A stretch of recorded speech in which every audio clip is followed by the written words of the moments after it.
ડેડિયાપાડાના ગારડા અને મોટા જાંબુડા વચ્ચે આવેલ મોહન નદીમાં ઘોડાપૂર.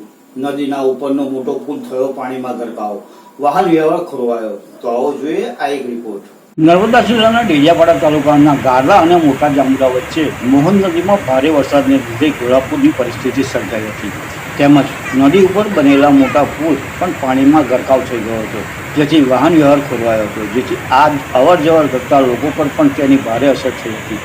નર્મદા અને ભરૂચ જિલ્લાના નેત્રંગ તાલુકામાં ભારે વરસાદ થતાં નર્મદા જિલ્લાના ગાર્લંગ અને નેત્રંગ તાલુકાના મોટા જાંબુડા વચ્ચે વહેતી મોહન નદીમાં ઘોડાપૂરની પરિસ્થિતિ સર્જાતા નદી ગાડીતુર બની હતી અને બંને કાંઠે નદીના ભારે વહેણ થતાં નદી ઉપર આવેલા મોટા પુલ પણ પાણીમાં ગરકાવ થઈ ગયો હતો. નદીના પાણીના પુલ ઉપર ફરી વળતા પૂરની પરિસ્થિતિના કારણે નોકરિયાતો તેમજ વિદ્યાર્થીઓ પણ અટકાયા હતા.